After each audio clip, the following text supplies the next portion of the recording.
Welcome sa DRS 2.0. Fresh at nagbabagang happenings ba ang hanap mo? Mga padabarkads man yan o mga trending topics? Pwes, sagutin natin yan. Kaya naman isubscribe nyo na ang ating channel para sa mga nagbabagang balita everyday.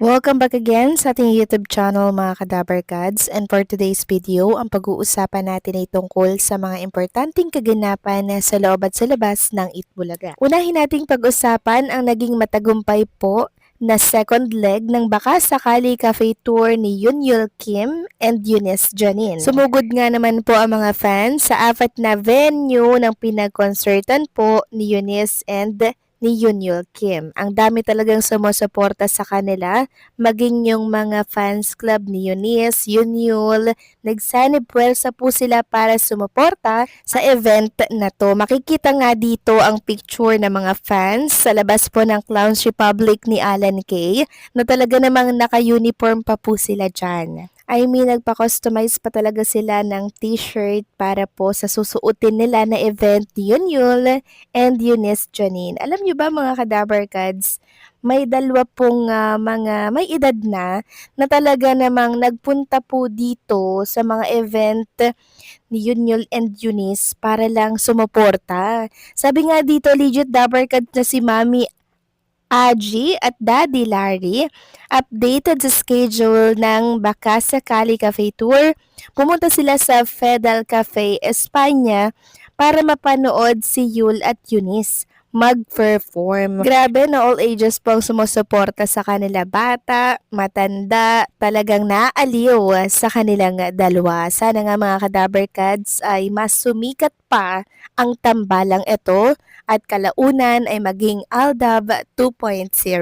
Kaya naman maraming salamat sa nakisaya, nakikanta at syempre sumuporta sa Baka Sakali Cafe Tour, and hoping na meron pa pong susunod na event dito. Next topic naman, pag-usapan naman natin itong inanunsyo po ngayong umaga ng Itbulaga para po yan sa LSS, na kung saan ang mga kasama natin dito ay si Roel Carino, Singing Niel, si Daka Songs. Samantalang naging matagumpay naman po ang naging by request sa mga singing queens natin na talaga namang inabangan po ng mga Dabarkads. Ang dami po nakakamiss sa mga singing queens natin at ang kahilingan nga nila, sana daw muli silang ibalik sa programang Itbulaga. Madalas na kasi hindi natin sila nakakasama at nakikita.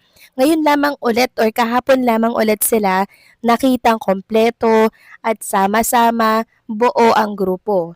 Kaya hopefully nga naman mga kadabarkads, mapagbigyan po ang request ng mga netizen at ng mga dabarkads natin.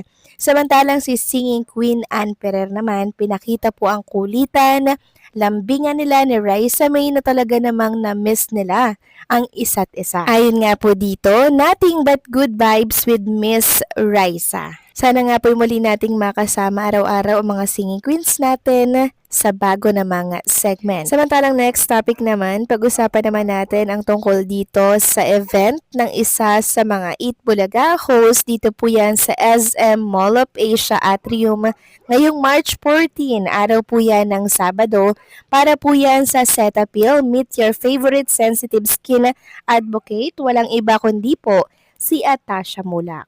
So wala pong nakalagay dito na oras mga kadabarkads, but usually kasi pag Saturday, araw ng Sabado, ay present po si Atasha sa Itbulaga. So pag present siya mamaya, then baka after po ng Itbulaga siya, pumunta dito para yan sa event ng Cetaphil. Samantalang next topic naman tayo, pag-usapan naman natin ang ganap kay Bossing Vic Soto. So kahapon po, di ba wala po siya sa programang Itbulaga. And sakto naman po na may nag-upload na nakita nga daw nila si Bossing Vic Soto kasama po ang pamilya dito po sa airport. So meron mga nagsasabi na out of the country daw si Bossing with family. May nagsasabi naman po na out of the town lang. So by the way, papakita ko po sa inyo mga kadabarkads yung picture na i-share po ni Danica Soto sa kanyang Instagram account. Pakikita dyan, nakasama si Bossing, si Pauline Luna, and ang Soto family mga kadabarkads. So parang out of the country ata to mga kadabarkads, no? Kasi kung inyong makikita nga po yung jacket Ma'am Pauline Luna Soto dito, medyo lamig na lamig ang peg. So baka nag-Singapore or what, na favorite naman talaga nilang puntahan, na parang ginagawa lang talaga nilang Cubao sa lapit mga kadabarkads kasi back and forth lang sila within 24 hours. Basta lang ma-enjoy nila yung place na yon and yung lugar na yun mga kadabarkads kahit ilang oras pa yan, basta back and forth lang din sila. Kaya enjoy Bossing Beak with family. So tingnan natin kung present siya mamaya. Kasi kung present siya, di ayun, ginawa na naman niyang Cubao ang ibang bansa. Samantalang next topic naman tayo, pag-usapan naman natin ang tungkol nga dito sa pagtaas po ng krudo, mga bilihin dito po sa ating bansa dahil po yan sa epekto ng lumalaganap na gera dito po sa karatig bansa. Ngayon, yung iba po mga kadabarkad sa mga programa, nagbabawas po ng mga tao, mga empleyado para nga naman po makatipid. Yan po yung epekto ng pagtaas ng lahat ng bilihin ng gas. So pag tumaas po kasi ang gas, sunod-sunod na yan. Kasi yung gas mga kadabarkads, yan po talaga yung nagpapatakbo, nagpapagalaw lahat ng transportasyon. 'Di ba? Kaya taas lahat din 'yan, pababa, no? Ngayon, merong mga nagtatanong mga kadabarkads kung mag-iiksi rin daw ba ng kumot ang mga programa like Eat Bulaga. Kasi ang FM station daw, isang FM station daw, nagbawas ng operation hours para daw makatipid. Kung maghihigpit din daw ba ang programang Itbulaga dahil nagtaas na daw lahat ng bilihin dito sa Pilipinas. Ang sagot dyan mga kadabarkads, ang nakakaalam lamang po niyan ay mismong TBJ Production. Kasi sa oras po na magtaas yan, syempre magtataas din po ang programang Itbulaga ng mga bayad sa mga sponsors, sa mga advertisers nila, 'di ba? Alam nating may epekto naman talaga yung mga pagtaas ng lahat na yan sa programang Itbulaga, pero namamanage naman po nila ito mga kadabarkads ng maayos. Dahil magaling at mahusay ang produksyon ng naturang programa.